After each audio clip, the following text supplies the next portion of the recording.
Hello fun friends. اليوم موضوعنا اللي هو consonants and vowels. هذا الموضوع شوية لازم نركز بيه. راح نسويه على شكل جزئين حتى تفتهموا بشكل دقيق. So, خلينا ندخل بالموضوع. When we talk about speech sounds, we often mention vowels and consonants. But what do these words really mean? يعني من نتحدث عن أصوات الكلام غالبا ما نذكر الحروف الساكنة والحروف الصوتية. بس شنو تعني هاي الكلمات بالضبط؟ Vowels are typically sounds made when air flows freely from our throat to our lips without any blockage. Think of when a doctor asks you to say ah, the mouth is open and there is no obstacle to the air. الأحرف الصوتية هي عادة أصوات تصدر وتصير من يتدفق الهواء بحرية من الحلق إلى الشفتين دون أي عائق. فكر بمثال من يطلب منك الطبيب تقول كلمة حتى يفحص الفم مالتك. الفم راح يكون مفتوح وماكو أي عائق أمام الهواء. On the other hand, consonants are sounds that do have some blockage. Try saying sa or d. You will feel that the flow of air isn't as free as with But here, where it gets tricky, not all sounds fit neatly into these categories. For instance, the sounds at the start of hey and way are somewhere in between. They don't fully stop the air, yet we think of them as consonants. من ناحية أخرى الحروف الساكنة هي الأصوات اللي تواجه بها بعض العوائق. مثلا حاول أن تقول س أو د راح تشعر أنه تدفق الهواء مو بشكل سلس مثل ما تقول كلمة لكن الأمور راح تصبح أكثر تعقيد. ليش؟ لأن مو كل الأصوات نقدر أنه ندرجهن تحت الفئات بشكل واضح. يعني على سبيل المثال الأصوات بداية كلمات hey أو way هذني محيرات صارت بالنص ما يوقفن الهواء بشكل تام لكن مع ذلك نعتبرهن حروف ساكنة. Furthermore, different languages categorize sounds differently. The sound at the beginning of red feels like a consonant to English speakers, but in the languages like Mandarin, Chinese, the same sound is seen as a vowel. So, while we generally divide sounds into vowels and consonants, there are gray areas and cultural differences in the way we perceive them. بالإضافة إلى ذلك صنف اللغات المختلفة الأصوات بطرق مختلفة. مثلا الصوت ببداية كلمة red يبدو كحرف ساكن للناطقين باللغة الإنجليزية، لكن لغات أخرى مثل الصينية الماندرين يعتبر هذا الصوت كحرف صوتي. لذلك بينما نقسم الأصوات بشكل عام إلى حروف صوتية وساكنة، هناك بعض المناطق الغامضة واختلافات ثقافية بالطريقة اللي تتصور بها هاي الأصوات.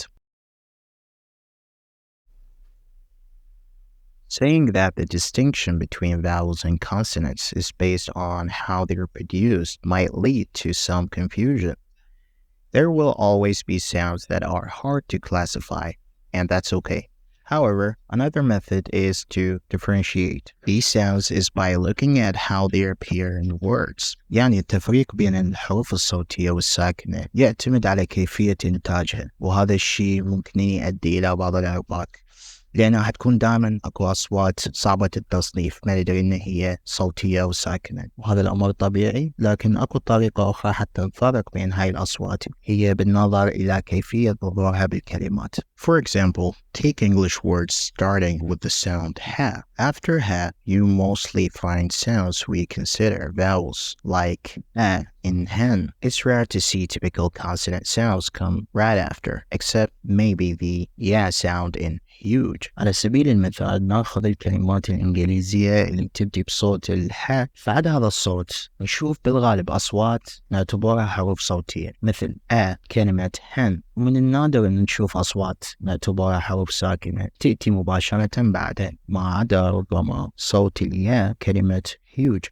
On the other hand, words that begin with V or I in English can be followed by consonants. For example, D in bid or L in bill. In essence, the sequence of sounds and words can also hint at whether a sound is a vowel or a consonant. من ناحية أخرى الكلمات اللي تبدي ب أو I بالإنجليزي ممكن أن تتبعها حرف ساكنة. على سبيل المثال الدي بكلمة bid أو ال كلمة bill. الأساس تسلسل الأصوات بالكلمات يمكن يشير أيضا إذا ما كان الصوت ساكن أو صوتي.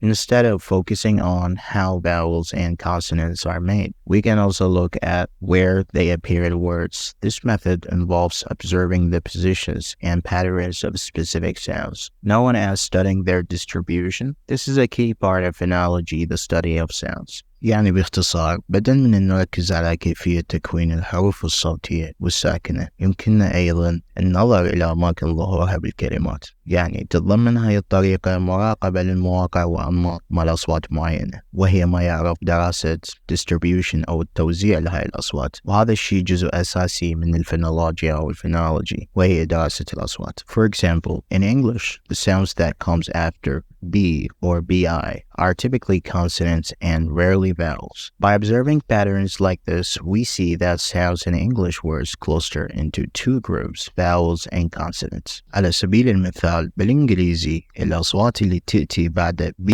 أو BI عادة ما تكون حروف ساكنة، ونادرا ما تكون حروف صوتية. من خلال مراقبة أنماط مثل هاي الأصوات، نرى أن الأصوات بالكلمات الإنجليزية تتجمع بمجموعتين، الحروف الصوتية والحروف الساكنة. So a big takeaway is that the main difference between vowels and consonants might not be how we produce them, but where they show up in words. And remember, the patterns we see in English might not apply to other languages. Each language has its unique way of arranging sounds. باختصار، أن الفرق الرئيسي بين الحروف الصوتية والساكنة قد لا يكون كيفية إنتاجها، لكن بالمكان اللي تظهر به بالكلمات. لذلك لازم تتذكر أن الأنماط اللي نشوفها بالإنجليزي ممكن ما تنطبق على اللغات الأخرى. كل لغة طريقتها الفريدة ترتيب الأصوات. هذا راح يكون نهاية الجزء الأول من هذا الدرس. انتظرونا بالجزء الثاني إن شاء الله حتى نكمل. شكرا جزيلا لمتابعتكم.